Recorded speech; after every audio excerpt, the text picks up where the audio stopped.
Meeting of the Asheboro City Council. If you have an agenda, we're going to jump around a little bit until Mr. Cheek gets here. And first thing we do is have a silent prayer, followed by the Pledge of Allegiance. So if you please stand and join me.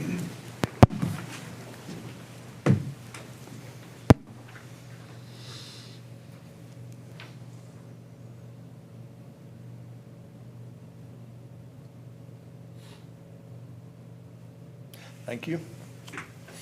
I pledge Allegiance to the flag of the United States of America and to the republic for which it stands, one nation, under God, indivisible, with liberty and justice for all.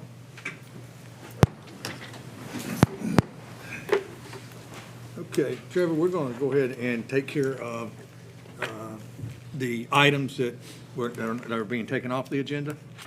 Okay. You had a slide for that. We've had a couple, we've had somebody withdraw tonight. We've had well, there's two or three changes, so. Item 6, Mayor, is requested to be deferred into a future meeting. Okay, motion to delay. So move. Thank you, Mr. Heath. Second. Thank you, Ms. Pugh, second. All in favor, say aye. Aye. Opposed? Okay, next. Mayor, there is a public hearing this evening related to a land use case. I can advance to that. I would recommend the council open the public hearing pertaining to that case and continue it at the request of the applicant. And that item is item 10, Mayor. So this is this item on the screen here, and then there is a corresponding annexation related to it as well. Both have been requested to be continued by the applicant. We would ask that you open the public hearing and then continue the matter. Okay, we'll just do that when we get there, right? Or you want to do it as, okay. So if you want to take care of this. Okay, you okay. can. Do we have a motion? So moved. Thank you, Ms. Pugh, second. Second. Thank you, Mr. Skeen. Any discussion? All in favor, say aye. Aye. Approved. And Anything else? then, Mayor, item 12 is related to that land use case and also is requested to be continued.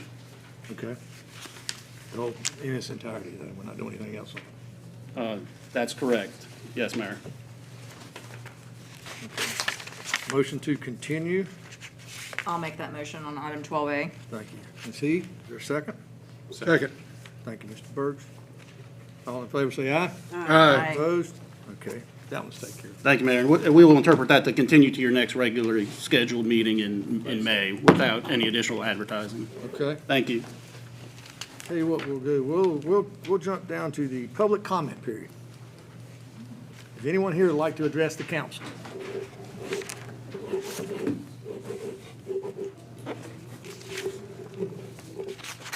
We're trying to kill time. The first meeting, nobody wants to speak. Anybody got an idea? You stand agenda, I guess. Okay, all right. Okay, we'll move on, check that one off. Okay, council, you've had a rather lengthy consent agenda in your packet. Is there any item in there we need to pull out and discuss further?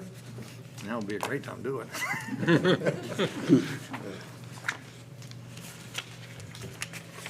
If not, we'll entertain a motion. I'll make the motion that we approve the consent agenda as presented. Thank you, Ms. Heath. Second? I'll second. Second. Thank you, Ms. Pugh. Any further discussion? All in favor, say aye. Aye. Opposed? Consent agenda is taken care of. Okay. City manager, got any other I ideas? would move to swear in our new city attorney so his wife doesn't have to sit here and listen to us the rest of the night. Okay, I think that's a wonderful idea. Tonight is a special night for Asheboro. Our new city attorney, Mr. Thomas Carruthers, is joining us this evening. Well, he's joined us before, but he's going to be sworn in this evening.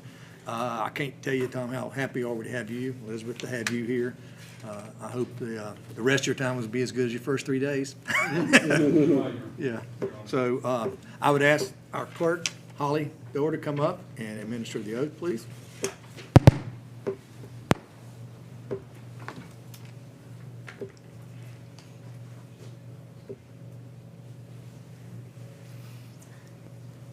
right, raise your right hand. Repeat after me. I, state your name. I, Tom Carruthers, Do solemnly and sincerely swear do solemnly and sincerely swear that I will support, maintain, and defend that I will support, maintain, and defend the Constitution and laws of the United States, the Constitution and the laws of the United States, that I will be faithful that I will be faithful and bear true allegiance and bear true allegiance to the state of North Carolina to the state of North Carolina and to the constitutional powers and to the constitutional powers and authorities and authorities which are or may be established which are or may be established for the government thereof, for the government thereof, that I will endeavor to support, that I will endeavor to support, maintain, and defend maintain, and defend the Constitution and laws of said state, the Constitution and laws of said state, not inconsistent with the Constitution of the United States, not inconsistent with the Constitution of the United States, to the best of my knowledge, to the best of my knowledge, skill, and ability, skill, and ability, and that I will faithfully discharge and I will faithfully discharge and perform the duties of my office and perform the duties of my office as city attorney for the city of Asheboro. as city attorney for the city of Asheboro. So help me God. So help me God. Congratulations.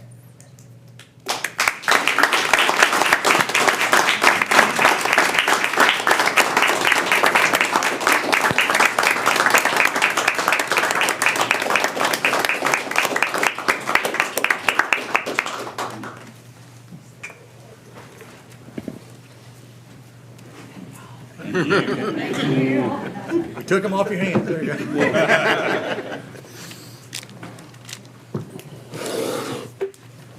Okay. Yeah, I do 4 and 5. Okay. Dr. Lisa Johnson, Vice President of Learning and Workforce Development, Chief Academic Officer at Randolph Community College. Welcome. Thank you. Good evening. Yep. And if I stop moving it, you will. Thank you. That's what I was told. So thank you very, very much for the opportunity tonight to share how Randolph Community College serves you and how we serve our economic development.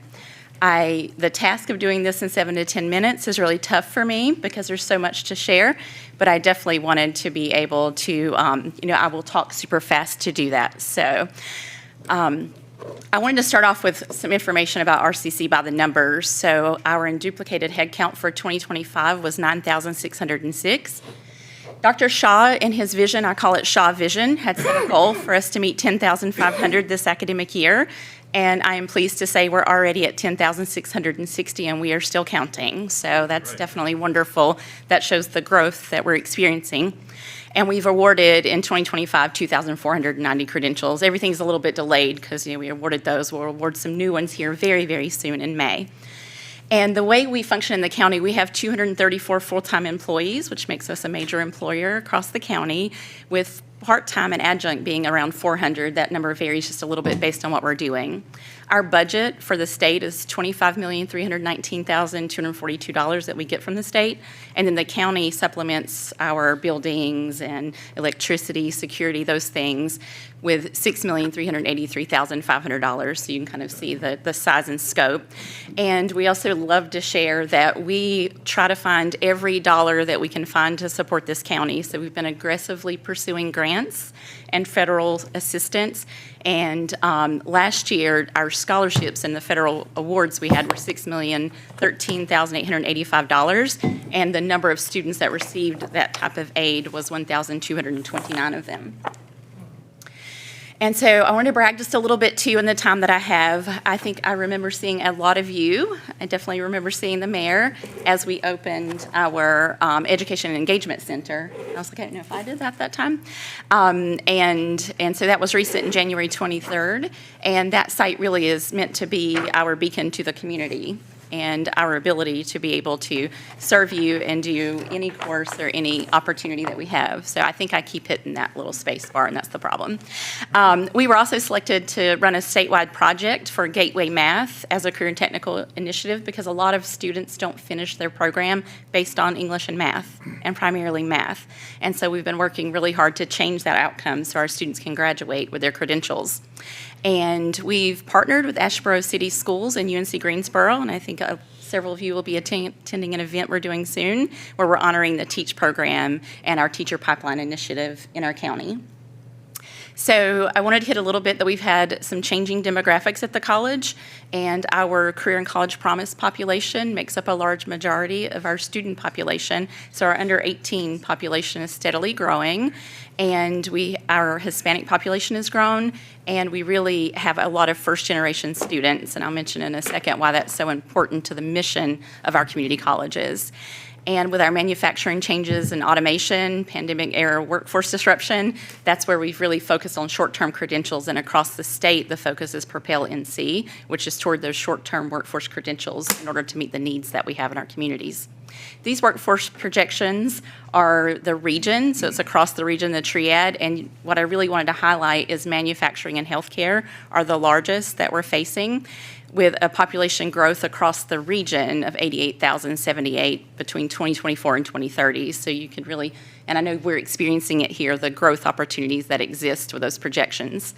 So the way we're approaching the growth and how we're meeting the demands that we have and serving you is through our strategic plan. And if you've heard Dr. Shaw talk, you've heard about RCC 2.0. He talks about it everywhere we go, and that's really our commitment to you, which is to be relevant, to be connected to what our needs are, as well as to be committed to meeting those needs and serving you. And we do that through addressing access to our college and the services we have, the connections, the experiences for our students, for our employees, as well as for our community, and with, in the end of all of that, success, so the credentials or the goal that they came to us with, because sometimes it's a one-hour course is what they need to complete the goal that they have. So we do all of this through aligning our priorities with your priorities and making sure that our opportunities are affordable, that we're flexible and adaptable for the training that we need, and we've proven that as Toyota came in. We're their primary training partner, and we're currently, out of 2,500 employees, we've trained 2,000 of them in some capacity. We also work through civic engagement. The Education Engagement Center is a great example of that, and making sure that we're part of the community and serving. And we do all this to reskill and upskill for current workforce and industry. And like we like to say, if it matters to Asheboro, it matters to Randolph Community College. This slide lists a lot of our partnerships. We have so many more. They're not all in Asheboro, but there's a lot that's Asheboro, but it's all Randolph County service. So you can see how we approach partnerships as well. This slide I love to share because this is our mission. This is why we do what we do. These are the students that we serve. These are actual pictures of our students, our current students, and they're the why. They're why we do everything that we do. And we are an open door, open access institution. We take students from where they are, so you can come to us without a high school diploma, and we will work with you and get you through your high school diploma.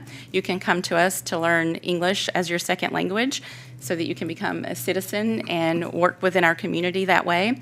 We also serve our able population, so our disabled population, so students come to us in any capacity, and we have a path to help them complete their goals.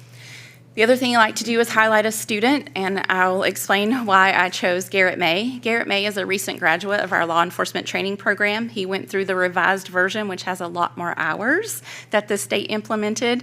And I chose Garrett because it was striking when he came up to speak to his class. He was currently at the same time enrolled in his master's at Duke University. And he literally said to the entire audience that the BLET program was far harder to complete than the master's degree that he was completing at Duke.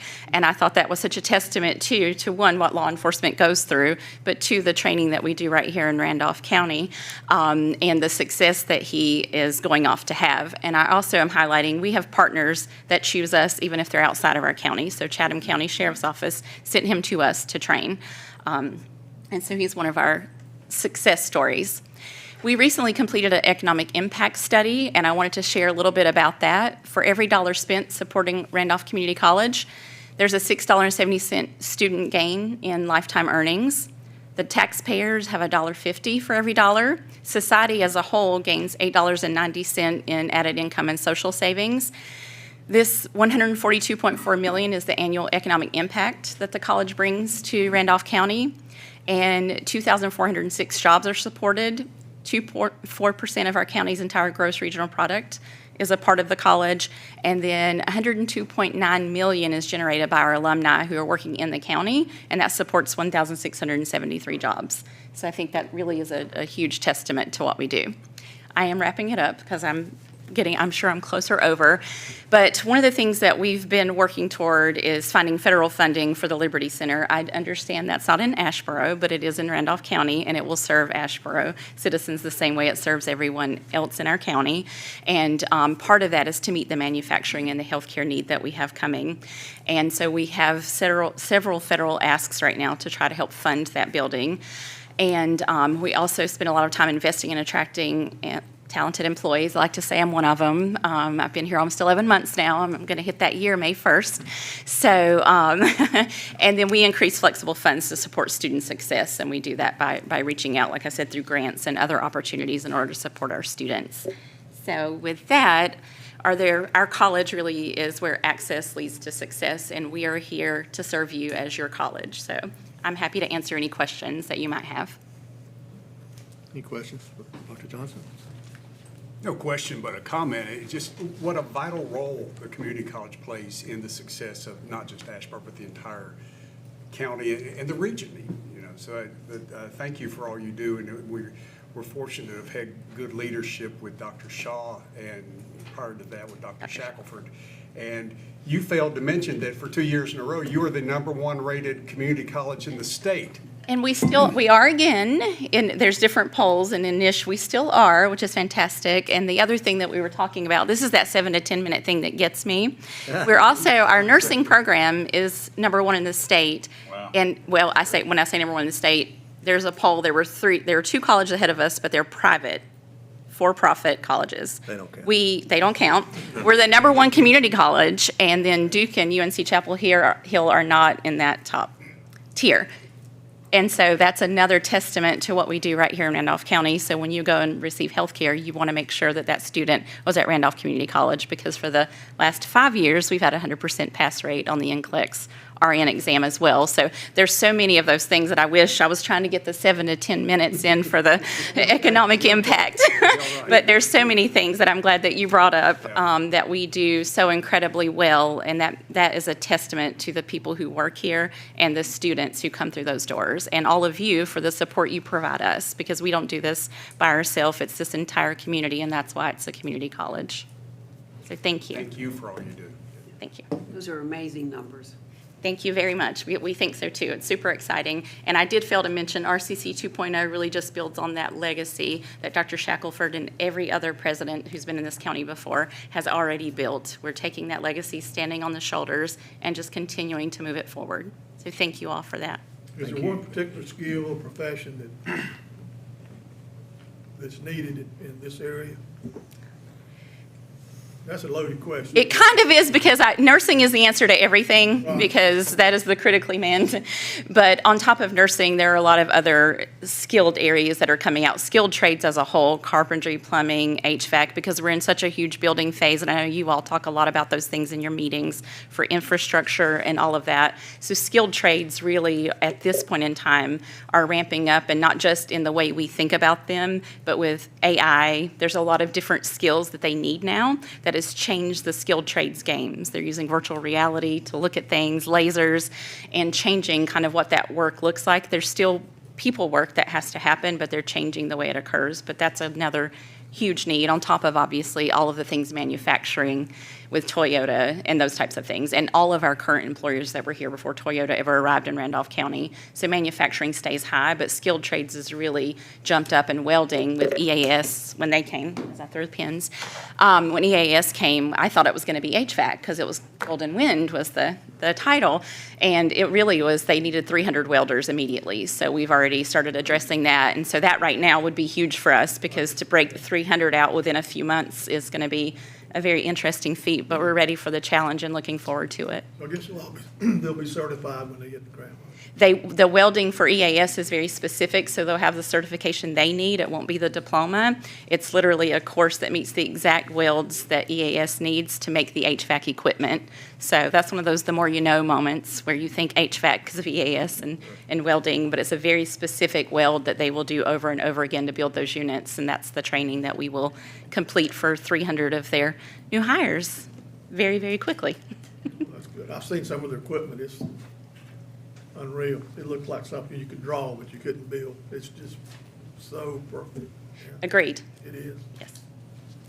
Are you seeing, you're talking about the trades, are you seeing more interest in the trades with young people and older people coming back and trying to get involved in the trade program? We are, and we're doing a lot of different things to try to aid in that. So we've literally all the way from seventh graders, right, to try to talk about it where it's not the way we all think about sometimes trades. But really, if you think about it, that most of the time they're business owners and they make amazing money and they're in very, very high demand. And so we are seeing the way we talk about it with students and the way we talk about the technology that they use now. They use Procore, something that they use in a lot of the skilled trades, and that's a very technical thing to be able to do, to use and be in. And so when we talk about those pieces, I think it really helps students understand what they will be doing and what the career might look like. And then we bring the industries in. We've been partnering with Summit, and that's a huge construction company most people are aware of, and they've helped us get Procore for free so our students can play with it while they're in the program. And our students work with Habitat for Humanity. That's our lab for our carpentry program, and we're adding HVAC to that lab, and we're adding plumbing, because all of those things make a house that then also make commercial buildings. And so making it real for them and making it a community project, all of those things are increasing interest. And then Mike Rowe and the money he's throwing at it hasn't hurt either. So he's helping pay for some of the education, which is also changing the way people think because he's doing it nationally. I noticed the county contributes a substantial amount to you guys, and that's to be lauded. I don't know how that compares to the rest of the state. I know the more urbanized areas, but it'd be interesting to see what's considered the rural counties, what level of funding you can get from the county, because that's a big number that a lot of counties can't afford to do. So it's great that we have that ability. We agree, and we're very grateful that between last year and this year that did increase, because obviously expenses, just like the rest of the world, the expenses keep going up. So the county support we receive really is critical, because the relationship is the buildings, the security, the custodial, the maintenance, all of that is supposed to be paid out of county funds. And so based on what the county gives is how we can operate, including electricity and those types of things. And so we are grateful. And I think I do know that Shaw and Richard had taken a look to see where we ranked with the rural counties with the funding, and that's how we were able to get last year adjusted a little bit. But our county definitely stands by us, and we're grateful for that, because I've also been in situations where it's a little tougher. And so I appreciate that too, because I've been there. And when you don't have enough county support, we can't do what we need to do for the students, because you have to have the buildings and the things in them and the people to make it happen. Anything else? Thank you very much. Thank you very much. Okay, Walker Brown, Program Administrator with the Randolph County Department of Social Services. Hey, come on up.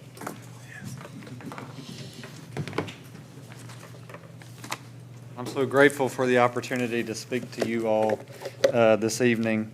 And I hate to have to follow Dr. Johnson. That was such a fine presentation that she just gave. So don't know that I can measure quite up to that, but I want to talk to you all about our important event that we have coming up and the request that we have for you all.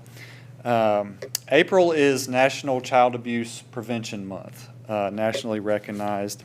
And here in Randolph County, we have been recognizing Child Abuse Prevention Month. I hope you've noticed some pinwheels throughout the community and throughout the city this month, always, but over the last few years as we have celebrated the cause of preventing child abuse in our community. In Randolph County, there were more than 1,364 reports of child abuse and neglect that were investigated last year. And that represents somewhere in the neighborhood of 2% of our households that we were involved with investigating reports of abuse and neglect in our community. So as a community, what we can do is try to address some of these adverse childhood experiences that children in our community face, such as parental substance abuse and domestic violence, while promoting protective factors like nurturing relationships and social connections for children and families. And so we believe by working together as a community that we can advocate for essential resources like parenting, housing, counseling, and things like that, while also reducing the stigma associated with these kind of discussions and difficult conversations. And so what we've done in Randolph County, we're planning our 4th annual Child Abuse Prevention Walk, and we would like to add an inaugural block party as a part of that. This is going to be on April 16th from 4:30 to 6:30 p.m. So Asheboro City has been one of our most important and committed partners for this event in years past, for the first 3 years, because you all allowed us to use the recreation center for this event. And so we hope that the city continues to be a key partner for us going forward. And over the last 3 years, we've seen a number of community partners and over 200 participants each year come out to the ceremony and to the walk, to walk around downtown, display signs, and bring awareness to child abuse and stand in solidarity with victims of child abuse and neglect in our community. So each year I'm encouraged to see just how many organizations and agencies in our community are deeply committed to the cause of preventing child abuse and responding to child abuse in our community, strengthening families, building resilience, and breaking the cycle. So this year, what we have envisioned is an even more engaging event to bring in children and families in our community. So we've had great engagement from all of our local agencies and county employees and city employees, but what we'd really like to do is bring in families so that we can provide these resources that we have available in our community that are dedicated to preventing child abuse and building resilient families and individuals in our community to prevent abuse going forward. So along with our annual ceremony and walk, we plan to have activities for children, free snacks and water, a Kona ice truck with free slushies for kids, and more. So this new component would be made possible by the requested partial closure of North Street in front of the rec center. So our committee recognizes that any change to the normal flow of traffic could cause frustration for businesses within the footprint of the event. So we've spoken with those who may be most impacted. They were gracious about our event and didn't see any problems for their patrons, and even mentioned that it might bring in more business for them that evening with all the folks in the area. And so we've also asked several other downtown businesses to display our flyer, which they were happy to do. The Chamber of Commerce has been kind enough to put a digital version of our flyer that you may have seen on the side of their building. Octave Marketing was generous enough to donate their time on billboards on Fayetteville Street and Dixie Drive to our event as well. And so it's really clear that Asheboro and Randolph County are full of citizens and organizations that are committed to preventing abuse and neglect in our community, the most vulnerable in our community, and are committed to our cause. So thank you for your consideration, and I'll be happy to take any questions. So this is next week? Yes, sir. Next Thursday, okay. The reason I ask, I know we're going to be addressing some of these issues going forward, so next year to be on the lookout, probably need that apply a little bit earlier. Okay? Just, but for tonight, we can deal with it as it is. All right. I will say, Mayor, the staff has worked with Mr. Brown about the event, and it's been probably, I think we first started talking in February, I believe, and I recommended that he make that outreach to the local businesses to let them know that this is coming. And so there has been good communication with us about the event. And we are able to serve, we are able to provide support to this event, and we would recommend the temporary closure as requested. Any questions? So, motion to accept or to allow the temporary street closure. Motion by Ms. Pugh. Do we have a second? Second. Second by Mr. Cheek. Thank you. Any further discussion? All in favor say aye. Aye. Motion carries. Thank you, sir. Great. Thank you very much. Thank you, Walker. Thank you. Thank you, too. Okay, next up, Mr. Hunter Wiseman. Of the firm of Thompson, Price, Scott, Adams and Company, he will provide the year-end audit report for our fiscal year 2024 to 2025. Welcome. Thank you for having me. It is my pleasure to present the audit results for fiscal year 2025. In front of you, you have a copy of your full audit report, as well as our presentation summary, which is the black packet. We're going to be following out of that tonight. If there's any questions about the numbers contained in here, they can be found in your full audit as well. If you will, open with me. Summary like this. Yes, sir. It's our pleasure. If you will, open with me to our presentation agenda. We're going to start by covering our AUC 260 letter to governance, then go over the audit results, any required communications, and then we'll have an opportunity at the end for questions and comments before the close. Please flip to page 1. We're pleased to note that we have audited the City of Asheboro for the year ended June 30th, 2025, in accordance with our letter dated April 28th, 2025.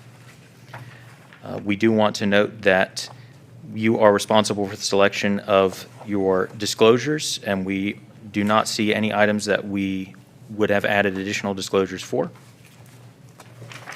Flipping to page 2. I do want to draw your attention to a new item that's in the AUC 260 letter, and it's more to assuage any concerns you may have. It mentions at the top significant risks identified. These are risks that are present at every unit. They are not just unique to the City of Asheboro. And while internal controls can be designed to mitigate these risks, they can never be fully done away with. Those two risks are management override of controls and the possibility of improper revenue recognition. In the next paragraph, we do note that the City of Asheboro adopted GASB Statement 101, compensated absences, and GASB Statement number 102, certain risk disclosures in the current year, and that all significant transactions have been recognized in the financial statement in the proper period. We do note in the following paragraph that significant estimates for the city include allowance for doubtful accounts, compensated absences, and depreciation.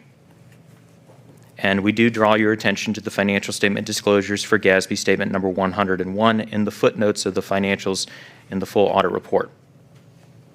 We're pleased to report that we encountered no significant difficulties in dealing with management and performing and completing our audit, and that we are also not aware of any uncorrected material misstatements in the audit report.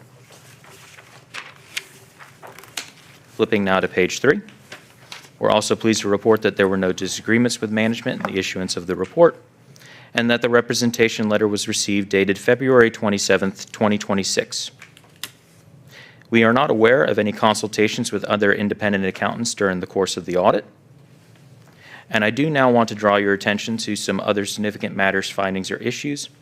The three that we are identifying are the water sewer capital asset condition ratio, the significant deficiency that's identified in finding 2025-001, and that the audit was submitted 2 months after its due date of December 31st, 2025. And we will cover those three in the required communications at the end of this presentation. For other matters, we do not audit the information provided from the local government employees retirement system, the other post-employment benefit actuarial plans, or the law enforcement officers special separation allowance actuarial. Going now to page 4. We are also not engaged to report on the introductory section or statistical section for the purposes that are included for the purposes of obtaining the Certificate of Excellence in Financial Reporting. And we do also want to draw your attention to the implementation of GASB Standard number 103, Financial Reporting Model Improvements for fiscal year 2026, as it may take a significant amount of time and resources to properly implement. Lastly, on restrictions on use, this information is intended solely for the use of the mayor and members of the city council and management of the City of Asheboro, and is not intended to be and should not be used by anyone other than these specified parties. Going now to page 5. You can see that the financial information has been presented for 5 fiscal years. I'm going to focus on fiscal year 2025. Following this will be charts which better represent the change over the 5-year period. So starting with the total fund balance of the general fund, it's $22.4 million. Unavailable fund balance, which is made up of reserve for state statute, inventories, long-term receivables, or prepaid charges for future revenues, are $4.3 million. Restricted and assigned fund balance was $4.8 million, and general fund expenditures, when including transfers out and excluding leases, power bill expenditures, and installment purchases were $45.5 million. Fund balance available as a percentage of those general fund expenditures was roughly 40%, and the unassigned fund balance was $16.8 million, and the unassigned fund balance as a percentage of general fund expenditures was 37.1%. Next, looking at revenues over and under expenditures before considering contributions or transfers, the general fund revenues of $2.7 million. The water sewer fund had a loss of $87,000. The Zoo City Park Sportsplex, a loss of $742,000. The State Capital Infrastructure Fund, revenues of $2 million, and all other governmental funds, $65,000. Going into the cash versus accumulated depreciation for the water and sewer fund, your total fixed assets were $116 million against accumulated depreciation of $62.7 million and cash in the water and sewer fund of $16.4 million. Cash in the general fund was $19.2 million. In the Zoo Cities Park Sportsplex Fund was $1.6 million. In the State Capital Infrastructure Fund, $3.8 million, and in all other governmental funds, $4.1 million. As we covered earlier, the fund balance in the general fund was $22.4 million. The net position in the water and sewer fund, $61.9 million. The fund balance in the Zoo City Park Sportsplex, $1.6 million. The fund balance in the State Capital Infrastructure Fund, $542,000, and the fund balance of all other governmental funds was $4.6 million. The property tax rate was 0.71, with a collection percentage of 99.1%, and when excluding motor vehicles, 99.39%. Total property valuation was $3.5 billion, with a net levy of $25.3 million. Debt, when excluding OPEB, compensated absences, and the local government employees retirement system for governmental activities was $3.5 million, and business type activities, $2.7 million. Going now to page 6. Total revenues were $47.5 million, the largest of which were ad valorem taxes at $25.6 million, intergovernmental revenues at $16.4 million, and sales and service at $3.9 million. General fund expenditures were $44.8 million, the largest of which was public safety at $21.8 million, followed by cultural and recreational at $7.3 million, and general government at $6.4 million. On page 7, this begins the presentation in a graphical form of the same information that we've covered in the previous 2 pages. As an analysis of fund balance, you can see that total fund balance increased slightly from 2024 and has been trending up since fiscal year 2023. Restricted and assigned fund balance is roughly consistent with 2024. The analysis of fund balance available shows that it is down slightly to 39.88% from 40.51% in 2024, but up from its low in 23 of 15.67%. Going now to page 8. You can see that as an analysis of unassigned fund balance as a percentage of general fund expenditures, it is a slight dip this year to 37.1% from 39.34% in 2024, but again, it's up from its low of 2023 at 13.87%. And then the bottom chart on page 8 presents the same breakdown of revenue over and under expenditures before transfers and contributions for the various funds presented. One that I do want to note, the Zoo City Park Sportsplex, always expect that with a capital project fund, you're not going to be showing a revenue in that. Most of those expenditures are going to be above the line, whereas the funding sources for those come from transfers from other funds or contributions.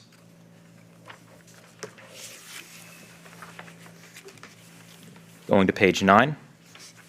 For your cash versus accumulated depreciation in the water and sewer fund, you can see that total fixed assets did grow in fiscal year 2025. I do want to note that a large portion of which are currently CIP as of the 2025 statements. Accumulated depreciation also increased slightly, and cash was relatively consistent with the previous year. As an analysis of cash and fund balance at June 30th, 2025, the largest portion of cash belonged to the general fund at 42.42%, followed by the water and sewer fund at 36.32%. And for fund balances, the largest portion belonged to the net position in the water and sewer fund at 67.93%, followed by the general fund at 24.65%.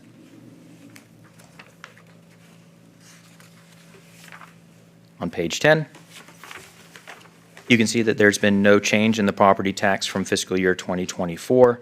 It is higher than the group weighted average of 0.436, which that will always be a year trailing in information. The state waits till the audit reports are prepared and then provides us with a group weighted average for units that it determines to be in your group, and that is determined by your budget size. On the bottom chart here, you can see the collection percentages. It did drop to 99.1% in fiscal year 2025. That's still a healthy collection percentage, though it does trail the statewide average at 99.34% and the group weighted average of 99.52% from fiscal year 24.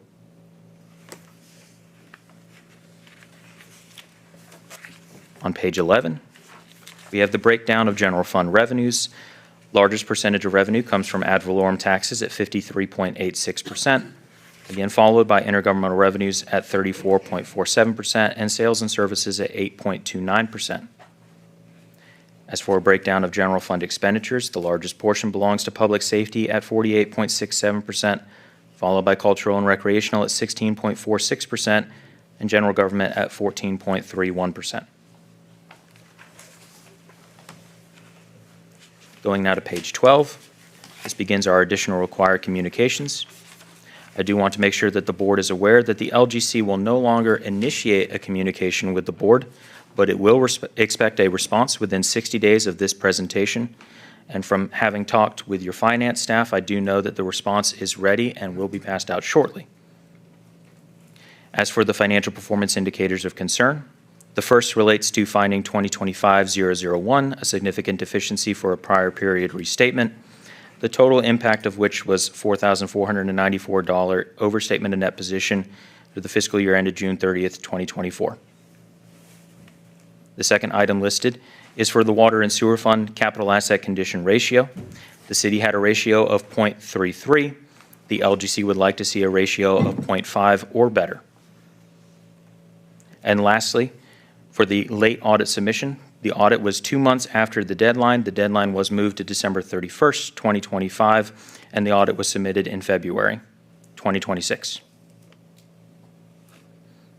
These 3 items the LGC will expect that you will respond to as in short time after this presentation. Are there any questions?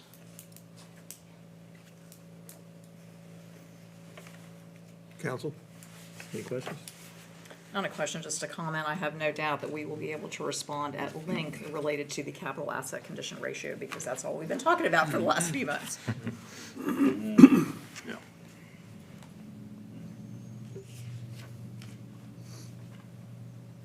Anyone else? Comments? Good. Dave, anything you want to add? Steve, anything you want to add? I would like to say that the water sewer ratio that Ms. Keith was talking about, once this speed goes online, that will create a higher ratio. Right now, it's construction progress settings. Once those assets go online, start appreciating, we'll raise it up. Okay. I think it's worth adding there as well that what Steve is referring to, the LGC does not consider construction in process when it does its water sewer capital asset condition ratio. So while you have a large number of projects that are sitting in CIP at the end of June 30th, 2025, the LGC is not considering that. So when those go into their useful life and they begin to be used, that will increase and improve your water sewer capital asset condition ratio. They're just not being considered yet by the LGC. Anybody else? Thank you. Yes, sir. Thank you all for having me, and have a good night. Thank you. Thank you. Okay.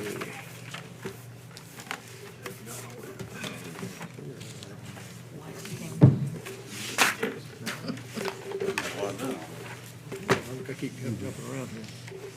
Number 11, I think, is where we're at, right? 11, Yeah, we've already done 10. We've already done that. See you, Steve.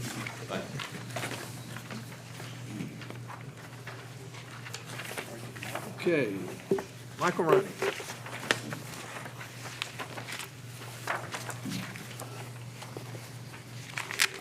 And I am going to open a public hearing. You are. for the purpose of presenting initial testimony related to the adoption of a water and sewer systems development fee analysis prepared in accordance with the Public Water and Sewer System Development Fee Act. Yes. Thank you. Okay, so, thank you.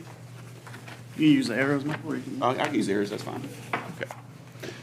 System development fees. I just want to give you a brief overview of where we are. We had the workshop back in February, but we are authorized to adopt system development fees, SDFs, per General Statute, Chapter 162A, Article 8. And the requirement is it has to be based on a written analysis. So with that supporting analysis has pretty much 10 bullet points of things that have to be considered in the analysis in the final report. I listed those out, but I'm not going to read those to you tonight. But number one was hiring either a financial professional or a professional engineer to do the work, which we consulted with Fries and Nichols, and Dan is here tonight to actually present the final report and go over that again with you. So we checked off number one for sure, and they're all in the report. With that, the adoption of the fees requires that we post that analysis on our website 45 days prior to the hearing, which that was posted on,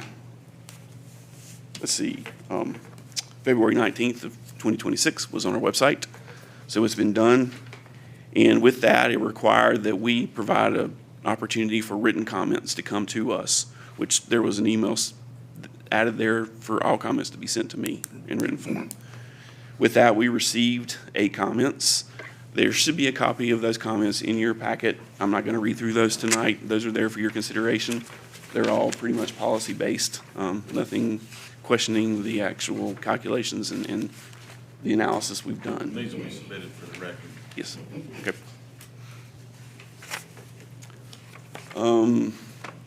Have to hold the public hearing 40 days with no less than 45 days.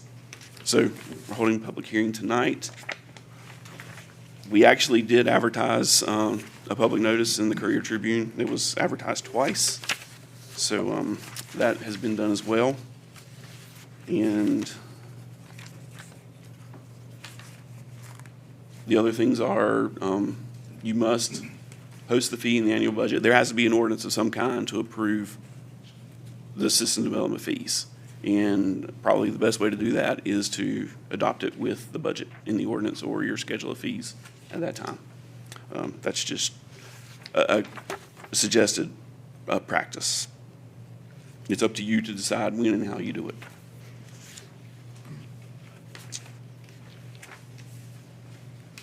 The other thing is the fees. We have to redo this every 5 years. We'll go back through, we'll keep updating the CIP, and that will be the basis for the analysis, is what Fries and Nichols did. They based this analysis on the capital improvement plan process we went through last year. So with that, let's go to Dan.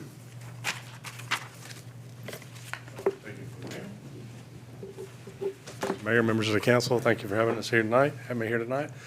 So you've seen this presentation before. We'll go through this again, a really short version of what our report was. A lot of this is repeated. Michael repeated a lot of this. But the definition, so the system development fee is a charge or assessment for service imposed with respect to new development to fund the cost of the capital improvements necessitated by and attributable to such new development, to recoup those costs of existing facilities which serve such new development or a combination of those costs. Some of the key things Michael mentioned, this is governed by statute, North Carolina Statute 162A, Article 8. This study establishes a maximum amount that you can charge. Statute requires it on a 10 to 20 year planning horizon. Your CIP is 13 years right now, so that's what we use for that. There are 3 allowable methods. One is incremental or marginal method. That funds additional capacity for new development. The other is the buy-in. That is to recover costs from existing infrastructure used by the new development. And then there's the combined, which is what we recommend for you here tonight. As he mentioned, as Michael mentioned earlier, it has to be, the statute says it has to be updated at least every 5 years. You can do it more frequently. There's a required 25% credit. This is an assumption by the statute that some of the rates that your ratepayers pay will be used to fund some of the capital. So they require you to discount some of that capital cost by 25%. And you'll see that in some of our calculations coming up. You can only utilize capacity amount can be used. And then the way we calculate this is the cost per gallon times the gallons per service unit, which we consider one single household. That is a 3/4 inch meter.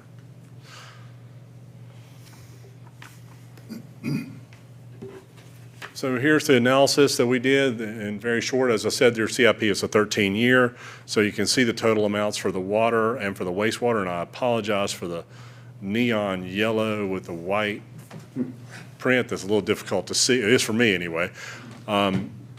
But so you can see that we did the incremental marginal cost, as I mentioned before, is $3.64 for water. There's the 25% credit of 91 cents. The buy-in cost per gallon is $2.23, which brings us to a combined total of $4.97 just for water. And your service unit for water, we use your local water supply plan at 145 gallons per service unit. So that's what we used as the datum for that. For your wastewater, you can see it there. Much more well-developed CIP for this, and wastewater is obviously more expensive, as I'm sure you all know. $123,686,310. The incremental marginal cost at $41.84, and there's the 25% credit to that of $10.46. The buy-in at $9.41 brings the total combined at $40.80. For this, we tried to be as conservative as possible. We used the North Carolina session law allows you to use 225 per single-family unit, so we use that. That brings your system development fee for that at $40.80 times the 225 was the gallons per service unit, brings it to $9,180. So at the bottom here, you can see the grand total at $9,900.60. So this is the explanation of what the meter sizes look like. You can see there the 3/4 inch meter is that number that we mentioned. We do this based on the number, these meters provide a certain capacity based on the meters that are used by the city of Asheboro. We took those meter specifications, determined how much water is used for that, and then calculated this out by the service equivalent to give you this breakdown of all the different size meters. And this is commonly done by every other local government, most local governments, not all, most. We were asked to compare this to some other municipalities. This gives you a comparison of your water SDF. There are certainly others that are high, Pittsburgh, for instance, and I'll tell you, caveat this all, these numbers, some of these numbers, and we have notes in here that some of the local governments only list the ones that they adopted. They don't list what the maximum would be. So many times someone will get a high number for their maximum system development fee analysis, but they won't adopt that, and that's what will be posted. Others do post the system development fee analysis and what they adopted. So there's some variation in there. So this gives the comparison. I won't go through that in detail unless anyone has any specifics they would like to point out. That's for water. Some of these old, they adopted them maybe 2 or 3 years ago? Yes, some of them were older too as well. Yes, ma'am. That's a good point. Some of these are more dated, and, you know, there's not a specific calendar for those 5 years for everyone. It varies, so those are staggered. We have seen construction costs go up tremendously in the last probably 5 years, 10 years. They really have jumped. We're seeing that a lot. We're seeing, we talked earlier, emerging contaminants. You know, you've heard all about the 1,4-dioxane, the PFAS, all these emerging contaminants, these new treatment capacity, treatment standards that you're required to meet adds to those costs. Everything continues to go up. I will say water and wastewater is a valuable resource for your local government. This is a valuable resource for your citizens. But it is becoming increasingly expensive. But thank you for that, Councilwoman. This is your water SDF. This is where you stand on that. And I would say you'll probably see Pittsburgh there because they had some substantial needs in the city, in the town of Pittsburgh. Also, it's very recent, so they had some high costs there, and they're dealing with 1,4-dioxane as well on their water side. This does not include, this is pre-merger with Tri-River. That's correct. So those fees may change dramatically. That's correct, and I believe Tri-River is undertaking that process for updating that for the system-wide here very soon, which makes sense. I mean, you know, and again, the statute says you must do it at least every 5 years. That doesn't mean you can't do it more frequently. So if you see substantial changes in your CIP, it's probably not a bad idea to analyze it then based upon that. And this gives the combined. So you can see here, just as an example, we put in here of Pittsburgh with the system development fee analysis said that it would be $39,000 per residential meter, and they adopted it at $15,500. And that 15.5 is not uncommon in this Piedmont region right now. That kind of level is not unheard of right now. Your 9,900 is not unheard of from what we're seeing around. Why is there such a substantial difference between Asheboro and Lexington? Excuse me, I'm sorry? Why is there such a difference between Asheboro and Lexington? I'm not certain of that. I wish I could tell you when that one was. I don't know right offhand. We can certainly get that information for you. When theirs was adopted, it could have been, they could be at the 5-year mark now. It could have been, 4 or 5 years ago, and they didn't have it. Or they don't have that much growth that they needed to recoup.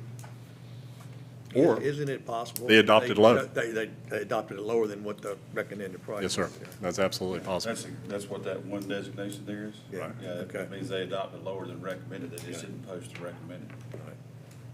Okay. And there's a lot of discretion on the policy end of that, of how you can adopt these, which is clear, shown in these tables. So the city asked us to compare this. The city provided this information for us from Randolph County Environmental Health. What is the comparison just for well and septic? And how does that compare to these system development fees? And you can see the combined, you jump right to the bottom line there. The combined for well and septic could go as much as $21,000 to $26,500 for that. And that doesn't even account for the maintenance and upkeep of that. And theirs is already 6 years old. Lexington's? According to their own website. I'm sorry, no, that was wrong. It was adopted in 2018. It's beyond. I think as a consultant, I need to be calling them and see if we can get some work. But I'll stay with our best client. I'm here tonight. The public comment was 4/12/2018. All right. Could we back up just a second? Yes, ma'am. So that, I know and everybody knows that what we're trying to do here is charge new development for not just the lines that they're going to be using, but the capacity of our water treatment plant and our wastewater treatment plant, which we're in the process of having to update and expand. So they're actually paying for the expansion part that would be due to their development, so that the people currently on the water and sewer lines, the rate they're paying, they won't have to pay more so that we can accommodate this new development. The new development's going to pay for itself. And so when we're building these water treatment and wastewater, having to expand them, upgrade them, and add different treatment, things that become required, we're trying to figure out what's the fair share of this new development to pay and not put it on the current people that are using the water. So am I getting this right? Is that why it was? Yes, ma'am. The legislature stepped in and said, okay, here's the fair way to do this, and we're going to their along with their formula, right? Yes, ma'am. I believe you hit the nail on the head. The state legislature saw that cost coming for all the new development. In North Carolina, everyone is coming to North Carolina from all over the country. And what you're seeing is these costs are continuing to escalate, and what you would be doing is passing the cost of expansion of all of these facilities onto your existing ratepayers. And you would have to do rate studies to determine how to cover this if you're not putting it on. And legislature, I think, in their wisdom saw that they needed to provide local governments a means to collect these funds to help fund this. And so basically, when I buy one of these new houses, or these new apartments or whatever it is, then when I buy it, the developer's gonna pass the fee on to me. So like if I'm buying a new house, the 9,900 will just be put into the price of the house, just like all these other things are put into the price of the house. Is that? Of course, that's up to the builder, I wouldn't say, but that is, But that's, that is would, that the that common would, that would seem practice? reasonable. Yes, ma'am. I won't speak on their behalf, but, you know, they don't have to, but most likely they would. We are looking at some extending some water lines and possibly going to Seagrove. In fact, we'll be talking about later tonight in an agreement. This is something I would assume we would carry through to anybody that went on our system. Yes, sir. If it's a merger of the system, this is to anyone on your system. Yeah. If you're taking on any existing facilities as a result of that, there's a cost to that to the city. And there's going to be a future cost to that, regardless of what anyone may think. I would throw out the converse of that is, how can you justify not charging that fee to them? And you don't know what your costs are. You would acquire assets, I would assume, be it water lines, wastewater treatment, what it may be. Depreciated assets. Yes, and future cost on maintenance and liability of those. And that's why private folks don't like to own their water and wastewater, because it's very expensive to maintain, and you guys, you all know that, so it's a very expensive thing to maintain. But yes, that to answer your question, Mr. Mayor, yes, I would assume that would be, I don't see that there's a way that you cannot by statute. Okay. Questions, or we'll go to? Hey, show that last slide again, I'm sorry. This council's information, this is anecdotal, but happened recently. I was talking to one of our employees who just built a new house out in the county. Their neighbor drilled a well, spent $30,000, did not hit water. Had to drill a second one. So the cost savings to a citizen when you look at building a home on your own well and septic are substantial, and that's the way we can look at it. The other thing is the regulations on well and septic have increased. So you have to have a larger lot, so your septic system does not contaminate your wellhead. So instead of living on a tenth of an acre or half-acre lot in the city, you're having to buy 2- and 3-acre lots out in the county now. So there's also that hidden cost that's a factor. So you have enough separation and enough repair area for your home. So dollar for dollar, it's a substantial savings compared to what you'd have to do on your own as the homeowner. And it offers a additional source of revenue without putting on the backs of your current payers. And That's really what this comes down to, and that's why the legislature allowed this for every local government. And we can't spend property tax revenues on water and sewer. That's correct. Correct. The water and sewer fund has to be self-supporting. So we can't say, oh, we're going to take some the tax money and put it in. We can't.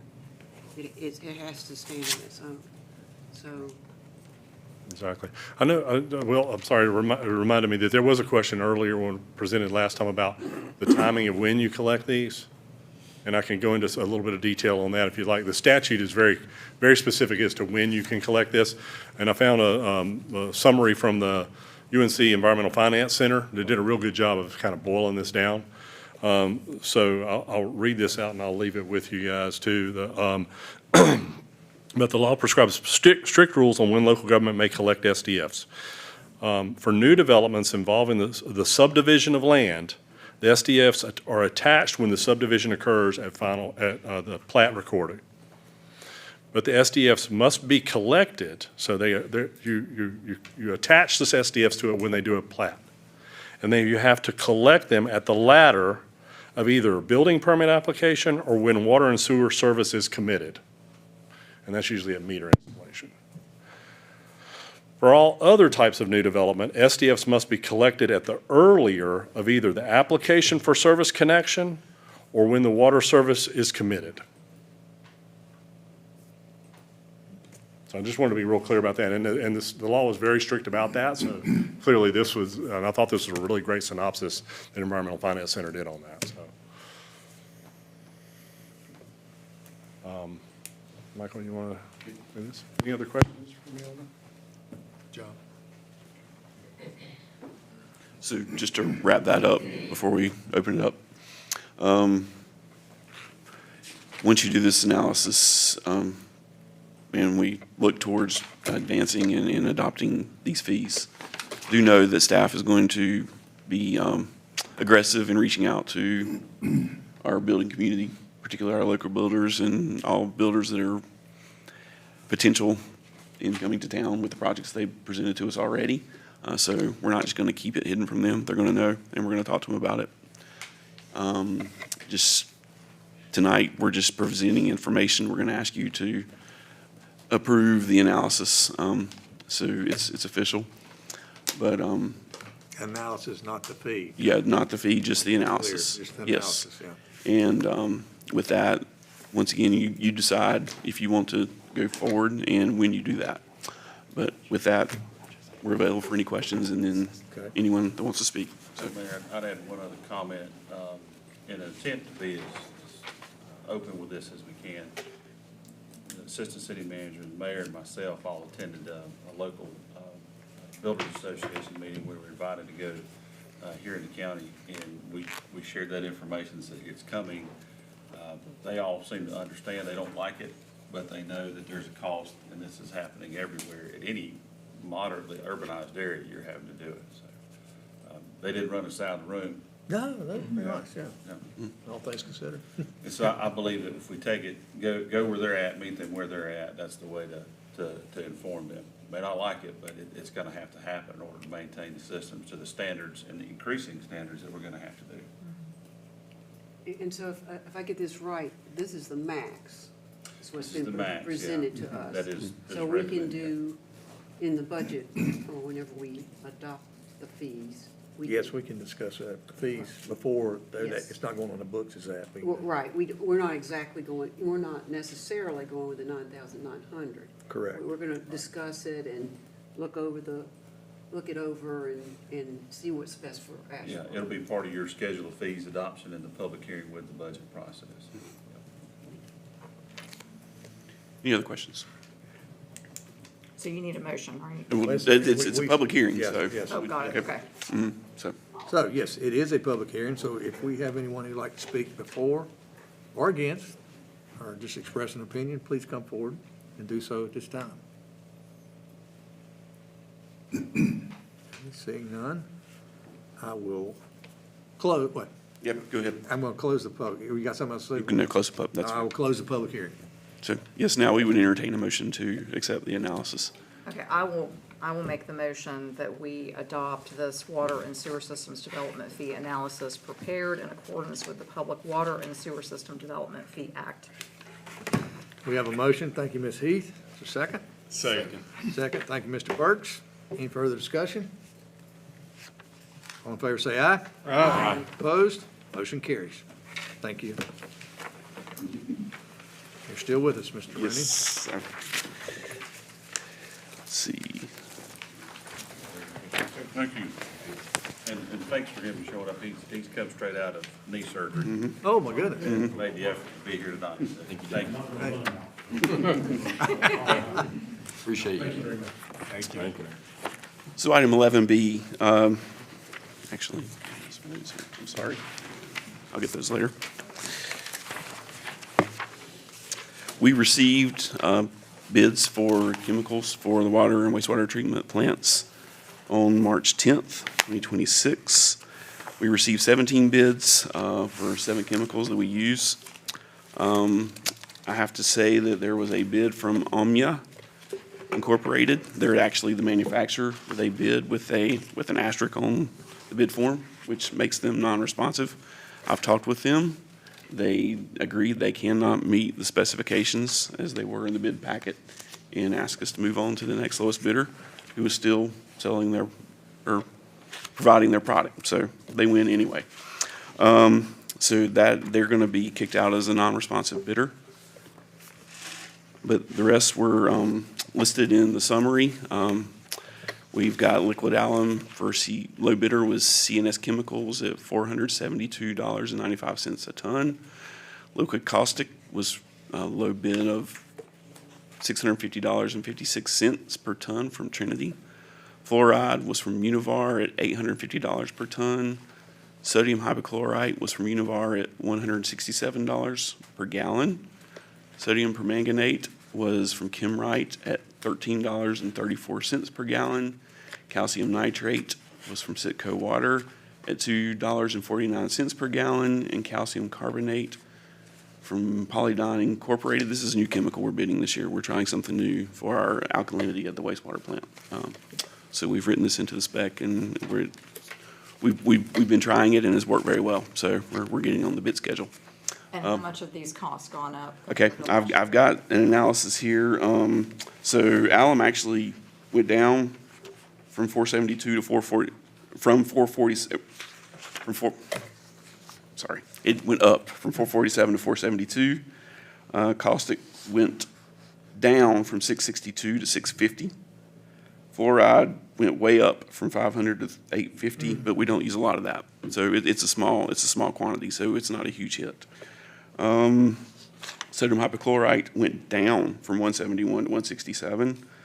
Calcium nitrate is an increase of 19 cents.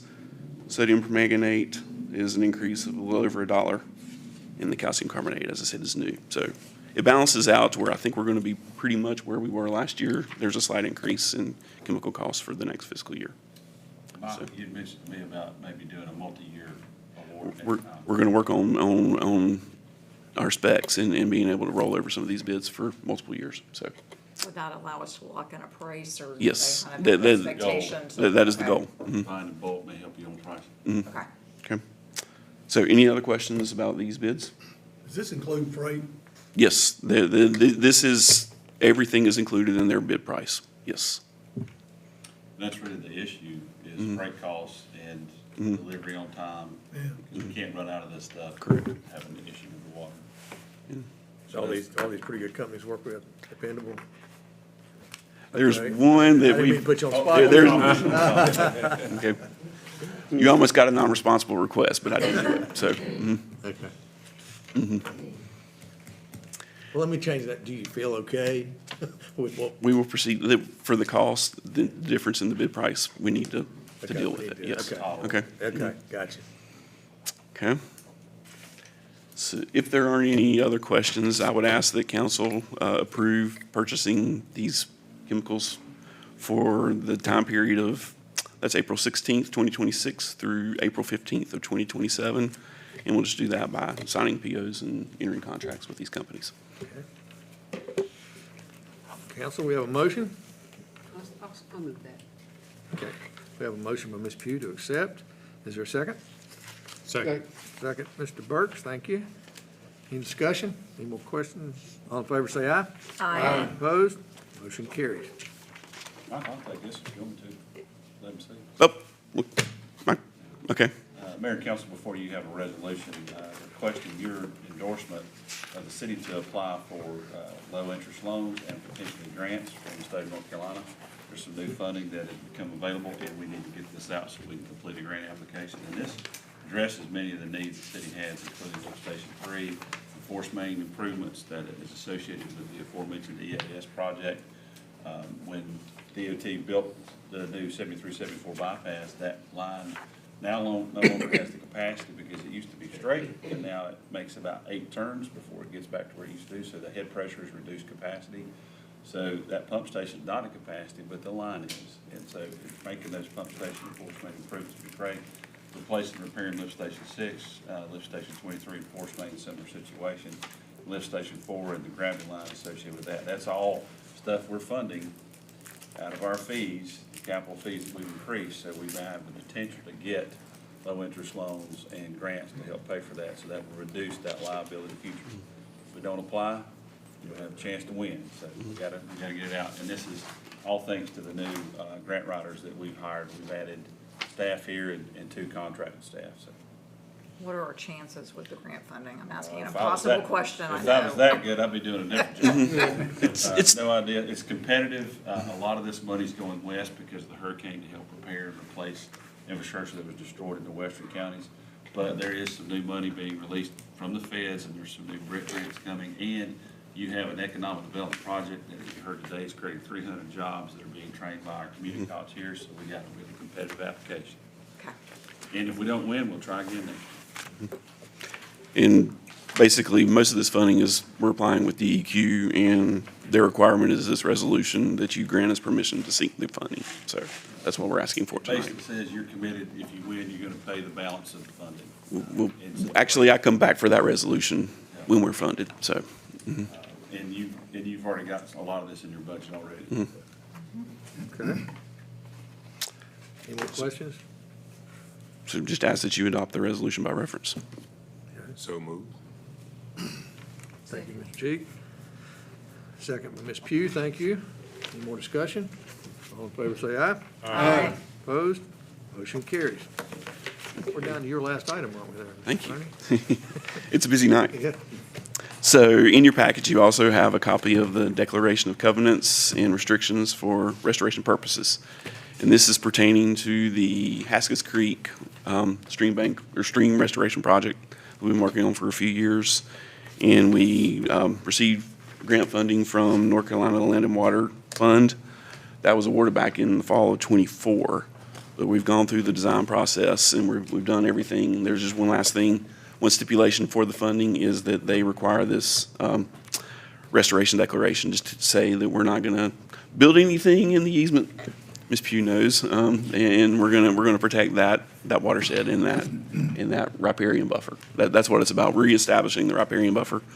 And of course, we still have things there we have to maintain. We've got our sewer line going through the middle of it. We have to still maintain. So we're taking that into consideration in this declaration. So we've covered all of that. But this is the last step to get their approval to release the funding. And then we're prepared to go to bid because the design is complete and they're ready to advertise. So any questions pertaining this? Will this encroach on our disc golf course? It's, the designer is intrigued with the opportunity to enhance the disc golf experience. So. All grass.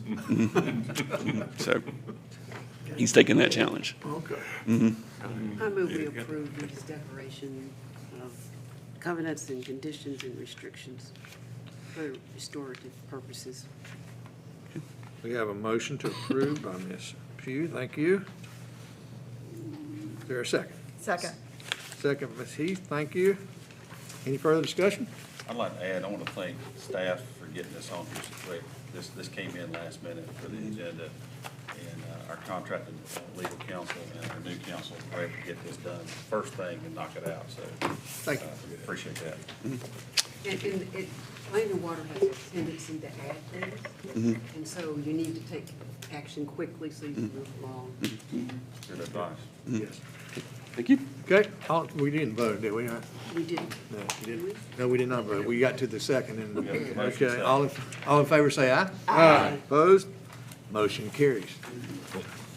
We're going to jump ahead here, item number 15. We have some guests with us tonight. We have Commissioner Hope Haywood, Assistant County Commissioner, Joe Jones. Hey, Jones, I said Johnson. I said Johnson. Assistant What did you say, Assistant City Manager? That's what that. You said commissioner. Commissioner, oh, I said, okay, well, Sorry. don't demote, not like that. Assistant, He doesn't want to do that. no, he doesn't. Assistant County Manager, I stand corrected. We're here, and they are here, I would say, specifically for the item number 15 regarding the interlocal agreement between Asheboro and Randolph County, establishing a long-range water infrastructure plan for the eastern portions of the county. This can turn out to be a really big deal for everybody. And I'm going to turn it over to Donald, let him make the presentation. Mayor and council, you've seen some of these slides before. It's been updated just a little bit. County's been very supportive in trying to figure out a solution for multiple things. As we've talked about, soil conditions in Randolph County are not the best. Or if you want to build a building, they're great. We've got lots of stone and hard packed clay, but that also creates lots of ponds. And ponds are great for holding water, but they're not great for taking care of septic systems. So we need to start thinking about what we're going to do for more municipal water service throughout the county, as well as potential sewer service throughout the county. And one of the issues we've had is the Seagrove Eula Water District has expanded beyond its capacity. And so they have failing pump stations, they have a failing wastewater treatment facility, and they have come to us, their new board membership, and asking us in the county and the state legislature to find some way to help them. So you combine that with Piedmont Triad Water, and Randolph County have been partners for many, many years, and the county has water capacity.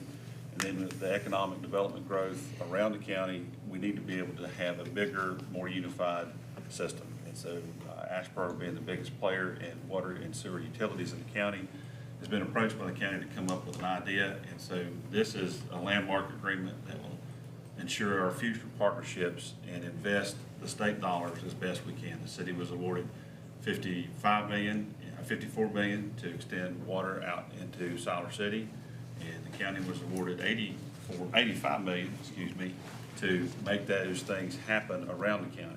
And so since then, there's been 6 major infrastructure projects that have been outlined in this agreement. This is the first of many agreements, so this will be going on for years, maybe for decades. The construction will take a long time. Plus, that line extension all the way out to Siler City was done on the back of a napkin estimate, and I'm not belittling anybody, just stating the facts, and it was rushed together, and it was as if the water line was a straight line and there were no rock. Well, Randolph County is made of rock. It did not account for crossing rivers and gullies and going through neighborhoods and all those things. And so, and the estimate was done 3 years before the project was awarded. So you add all that up, and cost increases are in excess of $16 million.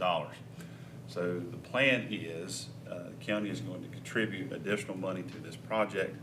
We were able to service Siler City and parts of Chatham County with at least 1.2, 1.3 million gallons a day. But that is not the entire commitment we need to be able to do for all of eastern Randolph County. It needs to be 3 times that. So with the assistance of the county, we've been able to increase the water line size, and I'll go through that in a little more detail. So you're looking at the total commitment of projects here by the county to make this happen is about $31 million. This would also include an AIA assessment in Seagrove to find out what's in the ground and what needs to be fixed. And the state, I can tell you, already has a long list, and they finally just quit finding them because they can't get anybody to even respond. You know, penalties don't work, so blood out of a turnip. So the first project is already underway. You can see it as you drive down 73, 74. That's a 24-inch water main. That originally started out as a 16-inch main as proposed by PTRWA, which the county is a partner in, as well as Randleman, Archdale, High Point, Guilford, not Guilford, but Greensboro. And I know I left somebody, Jamestown. Thank you. Sorry, no disrespect to them. That project was originally going to be a 16-inch line, which is not enough to serve all of eastern Randolph County. So myself, our staff, and the staff at PTRWA was able to successfully argue with the county to say, listen, let's increase that a little bit. And so the interest being earned on this money is paying for that size increase. So it's no new tax dollars going into it. And so it's a 24-inch line. And so for Asheboro, the advantage is this. If we lose a lake, we have another inland hurricane that takes out a spillway. There's a terrorist attack. We have a bad car wreck and somebody destroys the electrical grid and the generators fail. We can't pump water. There's another backup water source coming to Asheboro. We like to tell everybody we have all the water we're ever going to need, and we do, but bad things happen. Lines break, power goes out, there's a chemical spill that could cause all this thing. So you're building in redundancy for your citizens that you were never going to live to see. This will be somebody else's benefit, and hopefully one day they're smart enough to say, those guys are doing the right thing. Next thing is Wolf Speed Water Service to fill the General Assembly's directive to extend water to them. This will also complete that line, and I'll show a little bit more about that on the map here in a minute.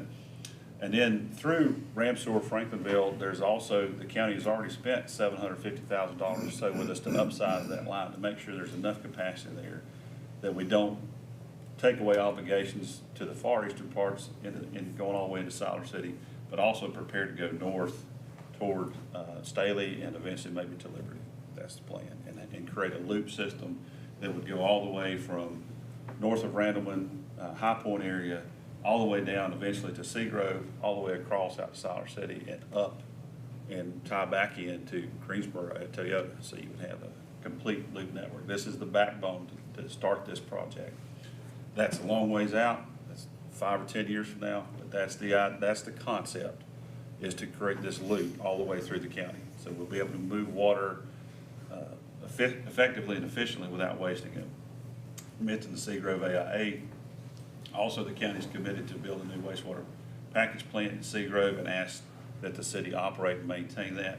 That's $4.5 million, and if I remember right, $1.5 million of that is ARPA funding, and the rest is coming out of the SCIF funding. And in exchange, there's going to be a watershed expansion. As you know, we have interesting soils here. So the northwest portion of the city, which is also heavy industrial, has a low impervious surface allotment. And so we've been able to negotiate of increasing that allotment. So if there's an economic development project that comes along, we'll have the impervious surface limits raised so we can do that. But then that's mitigated through not having impervious surface in other places. So it is an exchange. You know, you can't create more land, so we have to figure out a way to spare it. And so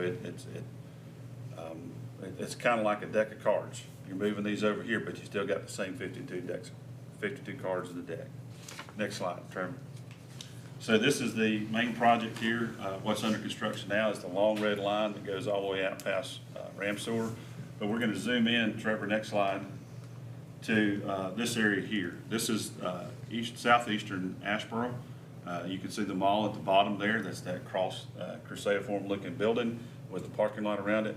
Asheboro has a lot of dead-end lines because the construction at the time was do what's needed, don't plan for the future, and that is actually coming to hurt you now. So what this project does is finish that loop and kill all these dead-end lines, so we're allowed to have multiple feeds to feed this line. So you don't have one singular trunk, so you eliminate single points of failure, and it also eliminates dead ends in Asheboro. It allows us to distribute pressure and volume around the city better in the southeastern portion, and also serve the rest of eastern Randolph County. So it's building in redundancy for these customers. And this is something that should have been done years ago, but there was no impetus to it because there was not enough customers to justify the expense. And now we hope we can do that. Trevor, if you'll back up for me. I want to refer back to the line coming from PTRWA just south of High Point, north of Randleman. You'll see that coming in. That line takes a hard right and comes straight to Asheboro. That was not the original plan. The original plan is it was going to go due east and go through Randleman and then serve the county that way. This is a much more efficient and effective route, and we thank the county for agreeing to partner with us on that. We may not have to buy water from that for some time. The idea is that as we send water east, we buy water from the north and we offset. That's the concept. So it's an as-needed basis. But you need to thank your commissioners, both past and present, for investing in that system. They've used your taxpayer dollars and invested in that system wisely, and now there's going to be a return. If you'll go forward too for me. So future concerns. The idea here is that we don't waste water. So spilling water out on the ground to keep it fresh is a problem. So we want customers. We want to circulate both of those lines. A lot of these folks are not Asheboro residents. They don't vote for you. So when they come to complain, they're not only going to complain to you, they're going to complain to the commissioners and to the legislature.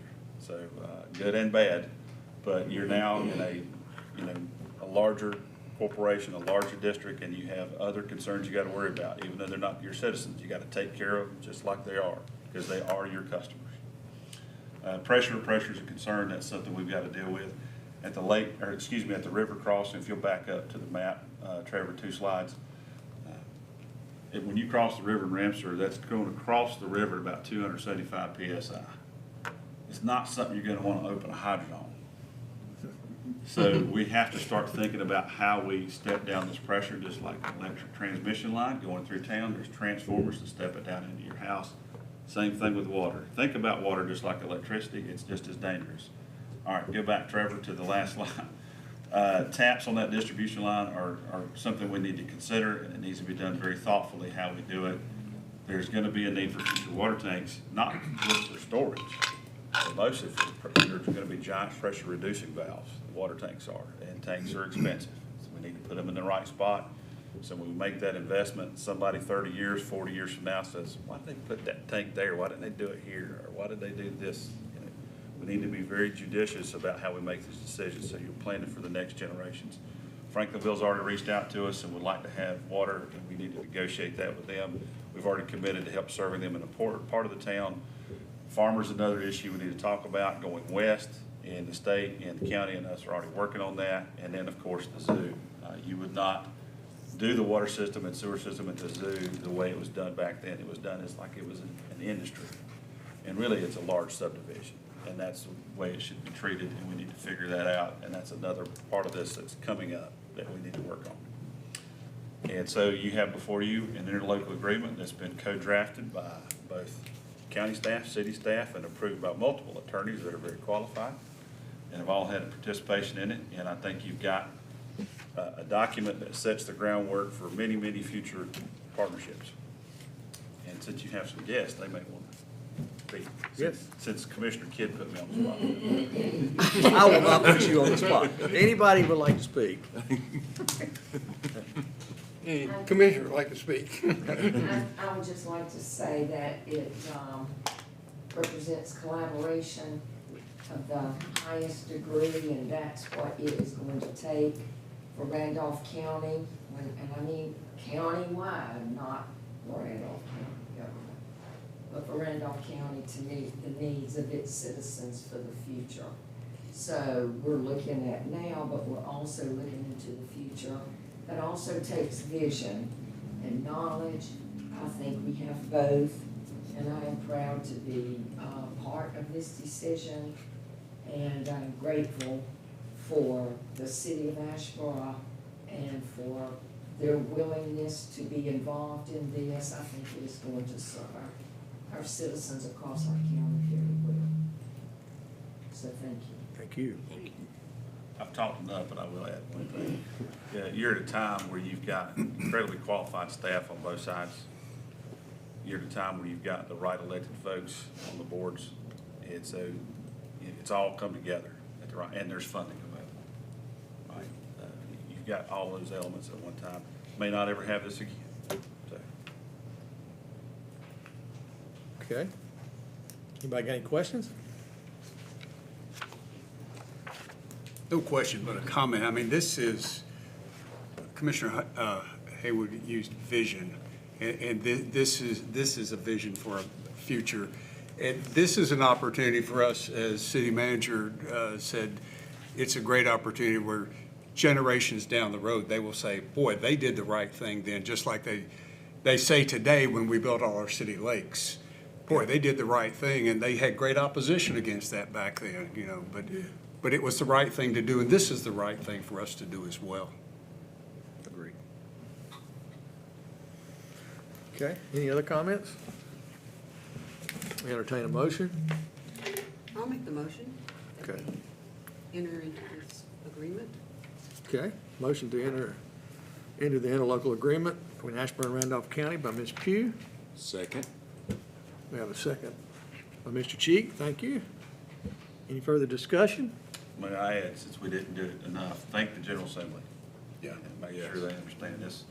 They've invested in infrastructure, and remember, your members of the General Assembly brought this much money back to Asheboro out of the SCIF grant when a lot of counties didn't get that much. And it's special thanks to Neil and Brian and Dave for standing up and supporting the Speaker of the House, and he made sure that it was rewarded. So politics does matter. And you've got a project because of that, because of their early commitments, or you wouldn't have had that before. Duly noted. Any other discussion? All in favor say aye. Aye. Opposed? Motion carries. Bad business. Okay, we're going back to, I believe we're at item 12. Yes. Yes. 12B, Mayor. Huh? I believe 12B. 12B. Okay. That's right, we did. 12A. Yes, sir. Yeah, 12A. So quick question, 12A, was that the one we were going to? Yes, sir. That Open was public hearing? And We then, continued. and then, oh, we already continued? Yes, sir. Okay, I thought we had to get, okay, gotcha. All right, Michael Leonard, floor is yours. Thank you, Mr. Mayor. Good evening. This is for consideration of petition received from Philip Wayne and Brittany Page Leonard requesting satellite annexation of a parcel containing .872 acres or 37,991 square feet located at 3505 US Highway 220 Business South. This item was presented to you at the March 5th, 2026 council meeting, and the resolution has been properly advertised, and now is the time for the public hearing. I will open that public hearing and invite anybody up who would like to speak for or against. There's anybody here representing that family tonight? Okay. No other questions? Okay, I'll close the public hearing. Thank you, Mr. Mayor. You have in your packets an annexation ordinance prepared by city staff making the annexation effective upon adoption, and staff recommends adoption by reference. Okay. Do we have a motion to adopt by reference? I'll make that motion, Mayor.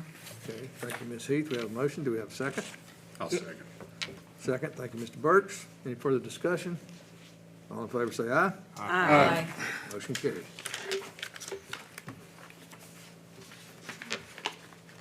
Thank you, Mr. Mayor. This is for item 12C.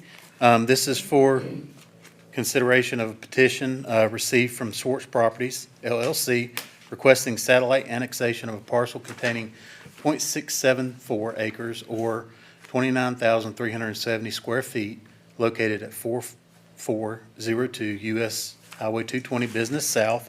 This is a parcel that was previously omitted by the surveyor in an annexation that was earlier this year. This, you have in your packet resolution, you have in your packets a resolution prepared by the city staff directing the city clerk to take required actions. And staff recommends adoption of this resolution by reference. So moved. So, okay, we're gonna do this in two motions. So a resolution to direct the city clerk to investigate, it would be our number one, and then the resolution for setting a date. Yes, sir. Okay, so a motion, Ms. Pugh, I'm assuming yours is to direct the city clerk to investigate the annexation? Yes. Yes, sir. Thank you. Is there a second? Second. Second, thank you, Mr. Burks. Any further discussion? All in favor, say aye. Aye. Opposed? Motion carries. Now the second resolution setting the date for the public hearing on the question of the annexation. Do I have a motion? So moved. Thank you, Ms. Pugh. Second? Second. Thank you, Mr. Cheek. Any further discussion? All in favor, say aye. Aye. Opposed? Motion carries. Mr. Leonard. Thank you, Mr. Mayor. This is this item is for 12D. This is for consideration of a petition received by Magnolia NC LLC, requesting satellite annexation of a parcel containing 3.62 acres and is also located at 335, or on US 220 Business South at 3359. And it is, you have in your packets a resolution prepared by city staff that directs the city clerk to take the required actions, and staff recommends adoption by reference. Okay. Same as the last one. We have a resolution directing the city clerk to investigate the annexation. Mayor, I'll make the motion that we approve this resolution directing the city clerk to investigate the annexation petition as presented. Have a motion. Thank you, Ms. Heath. Is there a second? Second. Second. Thank you, Mr. Swears. Any further discussion? All in favor, say aye. Aye. Opposed? Motion carries. Thank you, Mr. Leonard. That was for the first part. Yes. Second part, in anticipation of your action, city staff has prepared a certification of sufficiency. In light of your certification, in light of this certification, you have in front of you a resolution prepared by city staff setting the public hearing date for the May 7th, 2026 city council meeting in question. And staff recommends adoption of this resolution by reference. Quick question. Anybody here from that family? I don't believe so. Council, this is one of the reasons you're doing those fees tonight, system development fees, because it has gotten so expensive. This is a home, existing home that a failed septic system, as I recall. This one has, and the Leonard property that was annexed as of tonight was a failed septic system. One doesn't have enough room to put on a That's repair correct. area, and this one, it's so cost prohibitive, it is significantly cheaper by tune of 80% to go this route. So you're actually, people are gonna complain it's expensive, but relatively, it's a bargain. Otherwise, these properties become worthless. I mean, we approved the resolution setting the date and stuff for the May meeting. We have a motion. Thank you, Ms. Pugh. Do we have a second? Second. Second. Thank you, Mr. Burks. Any discussion? All in favor say aye. Aye. Opposed? Motion carries. Thank you, Mr. Mayor. I'd like to take a moment real quick, just to say a special thanks to Deputy City Clerk Tammy for getting all this extra information together this month for us. It was a great help to us. Great, thank you. Thank you. Okay. Ms. Reeves. Ms. Reeves? In your packet is a budget amendment. This budget amendment is moving funds within the general operating fund. It is not allocating any additional fund balance. Earlier this year, we did a project with the Fleet Maintenance Department. We ordered some equipment and put air conditioning units, temporary air conditioning units in the fleet bay. And we evaluated the impact on the employees, the area, how they felt personally, how efficient and effective they were. It is not air conditioned, and if you recall this past summer, it was very, very hot. We felt like this was a very good project, and we want to make it a permanent solution instead of renting them. We want to put in some permanent air conditioning in there. Different departments worked with me to evaluate where their budgets were and where I could borrow or take money from in order to avoid any additional fund balance being used for this project.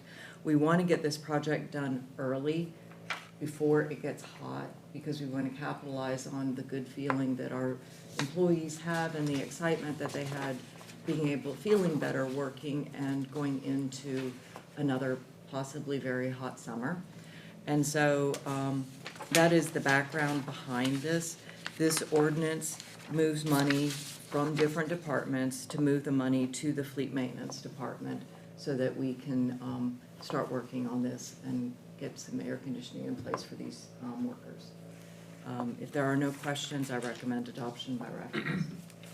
I'll just say that Fleet Maintenance regularly saves our bacon and saves us a lot of bacon. I mean, they're amazing with what they do and the money that they've saved us. So thrilled to do this for them, for sure. And we have a grandson that works part-time in fleet maintenance, and he is excited about this prospect.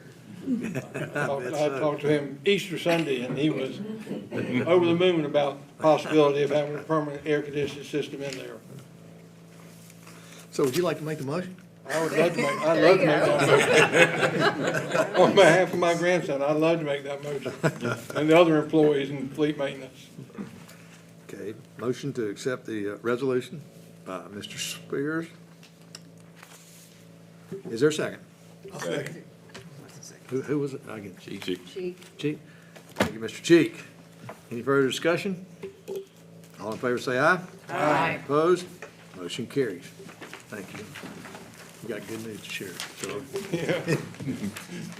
Well, I agree. That's always a big discussion when we do car dealerships.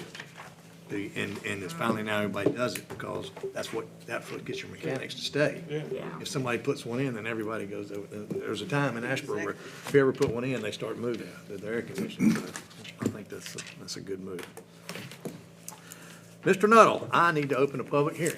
Yes, sir. Thank you, Mayor. All right, I open a public hearing for Mr. Nuttall. Well, he's going to present initial testimony related to the program amendment of the city's 2020 CDBG CV Thank you, Mayor. Part of what we're going to talk about, hopefully, is to find a way potentially to fund that action that you just took related to the fleet maintenance air conditioning. The public hearing this evening is to formalize a program amendment for community development block grant funds that the city was awarded several years ago. And this evening, we're outlining how we would like to amend that award and receive public input as required by that program. I'll note that we have provided notice of this public hearing this evening on the newspaper and on the city website as required by both the program and our local policies.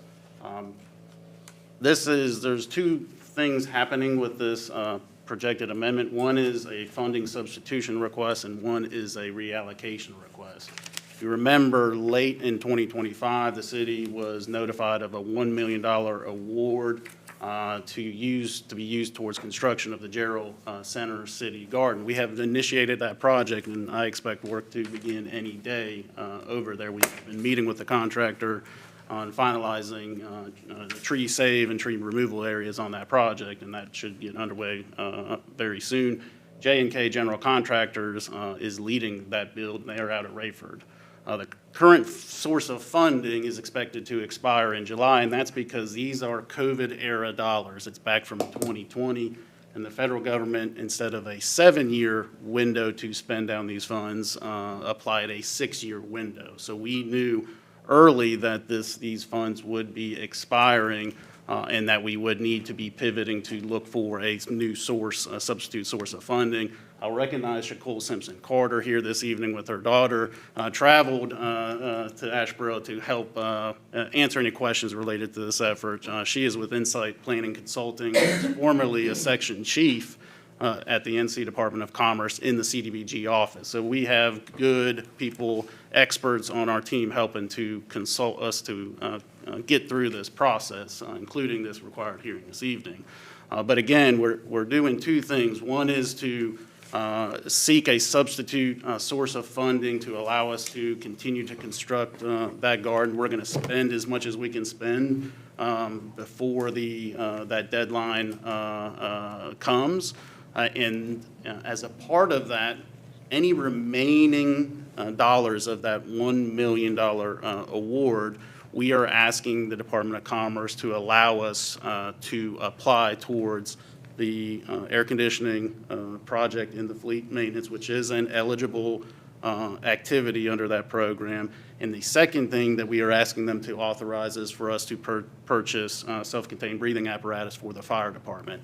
These are two things that we know we want to do and need to do for our city operations.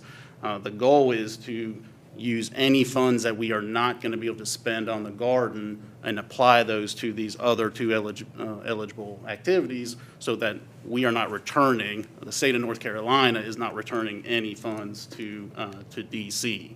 And so that is what the genesis of the hearing tonight is, to formally get your approval to seek a substitute source of funding and formally request a Commerce to allow us to do these other activities with any funds that will not be spent on the garden prior to that callback period. And so again, we've got public facilities and public services that we are looking to complete. Obviously, all activities under the COVID era awards are intended to prepare or respond to a pandemic, either help you recover from the prior one or be ready to respond to a future one. And obviously, as Ms. Reeves said, keeping our people comfortable and efficient and happy in public works is essential to continuing operations during a pandemic. Just to highlight the existing project, we plan to continue to work towards that project as we talk with the Department of Commerce about other substitute funding sources. By doing that, it'll allow us more time to complete the project.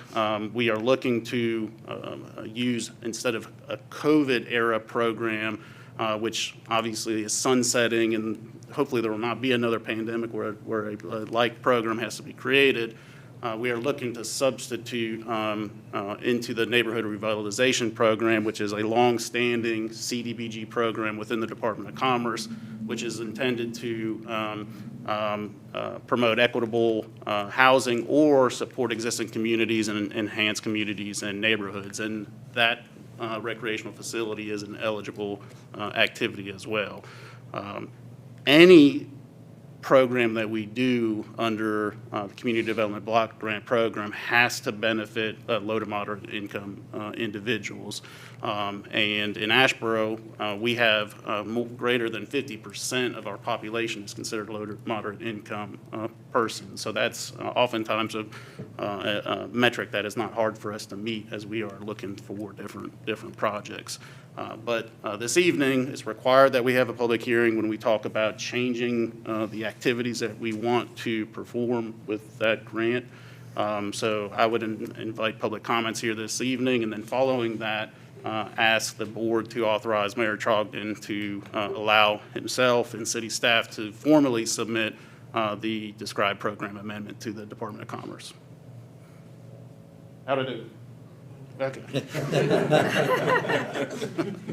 Thank you, Mayor. I'll be happy to answer any questions. Okay. And this is a public hearing, so Yes, sir. if anybody has any comments for or against, please come forward. Okay. Anybody have any questions for Trevor? I just have a comment. I think this is a masterful way to get this funded. I mean, this this is running out, so we got to go get this, and you're matching it up, and we're not going to lose any of that $1 million. That's the goal. Yeah, it'll be masterful when we're through it and I can sleep at night. There's a lot of moving parts. The good news, yeah, oh man, the good news is you remember that we also have a Land and Water Conservation Fund grant already of $300,000 that we plan to put towards that project. We have been in conversations with that program because there is additional funding available that we are going to be requesting for the project as well. Fortunately, the proposal we got from J&K was actually under the projected budget. So we have several things working for us, but I'm still anxious to get through this process so we can hopefully celebrate an opening of this facility later this year. So thank you for that. It is quite a journey. Any other questions? Okay, I'm going to close the public hearing and entertain a motion. I move we authorize Mayor Trogdon and the city staff to formally submit the described program amendment and funding substitution request to the North Carolina Department of Commerce. Thank you, Ms. Pugh, for the motion. Is there a second? Second. Mr. Cheek? No, Oh, it was Mr. Mills. Mr. Mills. Thank you, Mr. Mills. Now I'm going to feel like David used to. Yeah. You hear from that end. When I'd say second, and you know, who was that? Okay, we have a motion and a second. Any further discussion? All in favor say aye. Aye. Opposed? Motion carries. Thank you, Mayor. I'll move right into item 14B. This is a request from staff for council to formally adopt a standardized special event parade application process in fee with an effective date of July 1st, 2026. So we're not asking for this process or fee to be adopted here this evening, to be implemented this evening, but for you to take the necessary action for us to officially tell future applicants that what the process is and bring some certainty to what the fee is, should you wish to do that. I came to the council, I think, back in January, and we talked a little bit about why we want to take this action, the need to take this action, and we felt with the budget coming up, now was a good time to just go ahead and ask you to do this. There is a memo in your packet where I tried to outline some of the details of what this process will do. I'll give you a little bit, just a background that I covered in January. As you know, we have and continue to see quite a bit of demand for community events that require street and sidewalk closures, parades, races, public gatherings. We had one here this evening. They bring a lot of cultural value and economic benefits, but they do come with quite a bit of cost and coordination across multiple departments. Right now, we are not charging any type of special event fees or any type of parade fees. We do have fees if you're renting a city park or a city recreational facility. That does come with a rental fee. If you are doing a race, the Recreational Services Department does have a race fee. But outside of those two things, that does not cost you as an applicant to ask the city to close the street and everything that comes with that. So we would like to improve that process. This hopefully allows us to enhance our planning and coordination and ensure public safety, create consistency and fairness across events and organizations, and obviously help to recover some, and I'll say actually a small portion of the costs that the city incurs when these events take place. So in your packet is the application. You'll see it as a two-step process. As the mayor mentioned earlier this evening, we really need to be talking to event organizers probably up to 6 months, up to 4 months or 120 days prior to the event. And there's no way around that if you are looking to close an NCDOT maintained street. The state requires almost that amount of notice to do a state maintained road closure. And then based on the size of the event, you will see there is a proposed staggered fee system to recover some of those costs. The first step is to allow us to tell you up front really quickly whether it looks like there's any conflict at all and whether you should start thinking about another day for your event. If it looks like it's possible, then we'll move into step 2, which is more of the formal application process. Application ranges from an application fee of $100 or $200, depending if you are an Asheboro resident or a for-profit or nonprofit organization. And then the actual permit fee ranges between $200 and $600. So we're talking about a total liability of between $300 and $800 at a maximum for a typical street closure. Unless you are doing facility rentals or a race as a part of that, that could add some additional nominal fees to your event. The biggest cost that we incur and we'll be asking event organizers to assist with is the security-related costs of large gathering protection protocols that the city police department has just had to start instituting here recently. And so depending on the details of that project and more specifically the attendance that is projected for that event, we will be working closely with the police department and the applicant to determine what type of security plan needs to be in place. And if that comes with costs for securities, we will be looking to recover some of those costs with the applicant. And so that is built into to our process.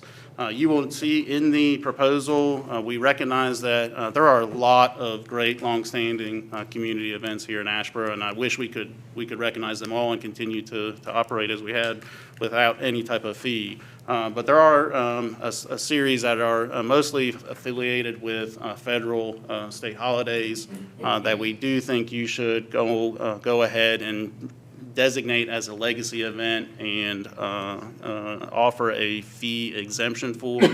Those are up on the screen. Clearly, you have authority to identify any additional events that you think should be considered that a legacy type of event, either now or as time goes on, right? As maybe a new tradition emerges, you always can add to the list of legacy events that would not be subject to the fee. We would still ask even legacy events to be working with us on getting the application submitted and the documentation that's necessary for the event. So only the fee itself we would recommend be waived, but the process would still have to go through this new process that I've outlined. The other thing to remember in questions that we've gotten at the staff level is, what about type of demonstrations or First Amendment related considerations? And there is no permit fee required First and foremost, if you're not doing something that's requiring us to close a street or close a sidewalk, if you're not asking for that, or your event is not requiring that to be done, and you're not doing something that will be disruptive to the ordinary operations of that public space, there is no permit fee that will be required. The permit is required. You have a large crowd, it's going to be anticipated to require the street or sidewalk to be closed for safety, even if you don't want to do it. If you have an event that we believe in talking to you is going to require us to take that action, well, that very well may require the permit to be issued. And then there are some other things that could go on that could trigger a permit and a fee. Amplification of sound from public space that could affect the use of that area. That is an example of something that could trigger a permit. Not necessarily would, but it could. And so those are things that we will be mindful of in terms of First Amendment protections, probably one of the most important protections that we all benefit from. And so we will maintain those type of protections under this new process. So this evening we do ask the council to adopt this new special event process and fee schedule by motion. Again, it would be incorporated into the next fee schedule that you will consider as part of the budget. So not effective here this evening in terms of the fee, but upon approval, we will begin implementing the process and publishing information and also notifying past event organizers of this new process. So, Trevor, yes. who will be reviewing the interest and description forms and the application forms? That comes directly to the manager's office, and Elisa has been spearheading that coordination between police department, our office, Public Works, and Recreation and Cultural Services. Okay. And DAI is also involved. Yeah, particularly when a downtown event, which most of them are, Addie has been very, very involved as well. Right. Well, and I'll just make a couple comments. I really like the legacy events. I think those are good choices to start out with, and I appreciate that we'll have the flexibility to add to that if we need to. And I also recognize how comprehensive this is and how much staff time and discussion and planning has been put into this. And I think it's incredibly comprehensive and a really good start. Great. So I'm really pleased that we're doing this. Thank you. Thank you for that. I'll recognize that staff I just mentioned as having worked together to put that together. So I will share that commendation. I'll second that. Great. Am I the only one that got a call about the Asheboro High School homecoming parade? I was gonna say, I didn't see homecoming parade on there. Yeah, and I have no vote, okay? I'm just saying, I got a call and I didn't know, I figured somebody else did too. I was just thinking that, looking at the legacy thing, I said, well, Well, we could put that on the list. Well, that's why I was kind of throwing it out there, you know? It will not be your only call. Yeah, I would. I can tell you that right now. no, I'm sure. Yes, we're gonna, yes. To be on there, yeah, don't you agree? Great idea. Yeah, I think we should do it now, yeah, I agree. Sure. not wait. Yeah. I mean. Sure. If that's a consensus. Anytime you go through a list, Yep. you're gonna forget something. Sure, absolutely. Absolutely. If that is the consensus of the council to add the Asheboro High School parade, we'll be happy to add that to the legacy event as well. As far as sizes, I know you can't say, well, this is gonna be this size. And Yeah. is you're gonna get the application That's and right. determine that. That's right. It's going to be looking at the footprint of that Right. space. But for example, this one that social services is gonna do. Yes. With just North Street. Correct. Would that be considered small? Yes, that would be a tier 1 event, most likely. Yes. And Yes, it's ma'am. not impacting DOT streets, that's Yep. also the reason for the timeline is Right. Yep. we're required to give them 90 days Right. notice Yep. for it to affect any kind of DOT maintained Yep. streets. So that, it's not just us as an entity that's impacted. Yeah. That event would be one of the, probably the lowest fee that would be assessed. Yes, ma'am. Okay. Any more questions? I'll need a motion to adopt for Yes, that. yes, I was getting ready to ask. Do we have a motion to adopt? And if we want to do it with the amended legacy? That has been recognized to add that. Yes, yes, sir. I would like to make the motion that we adopt the standardized special event and parade application process and fee with an effective date of July 1st, 2026, and adding the Asheboro High School homecoming parade as a legacy event. Go ahead, you say. Have a motion by Ms. Heath, thank you very much. Second by Mr. Or Cheek. Mr. Cheek. By Mr. Cheek, any further discussion? All in favor, say aye. Aye. Opposed? Thank you, sir. Motion's approved. Weird. I think, we've jumped around so much, I think we're to the end.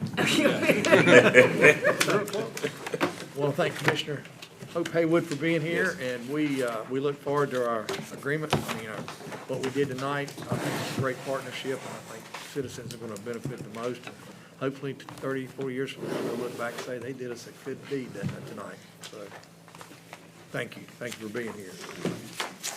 I said I was never going to read all these upcoming events, but there's a couple that I think we need to point out.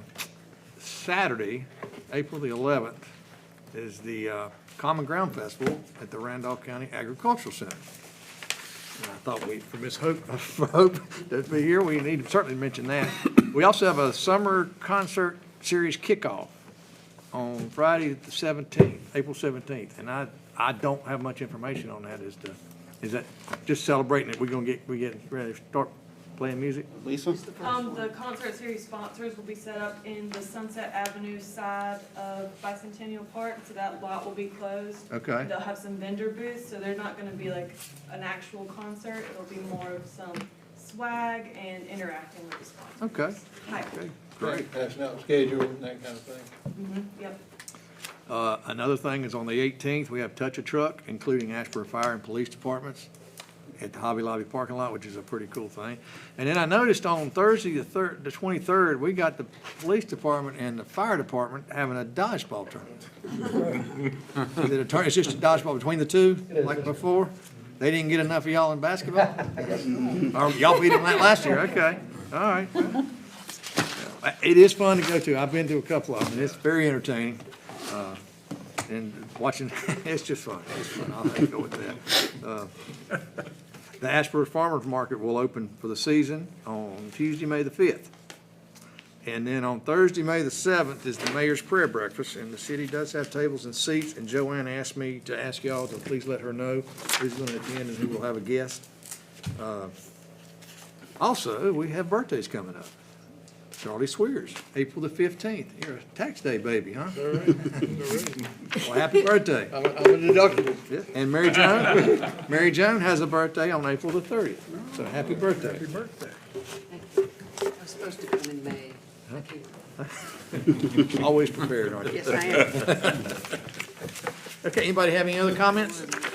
Mayor, we just need to mark the 1-year anniversary of our most wonderful city manager and recognize how much. Who would that be? And just recognize, Donald, we appreciate the sacrifice that you've made in being away from your family so much and being here. And we are just so grateful to have you here. You're here. For many, many more years.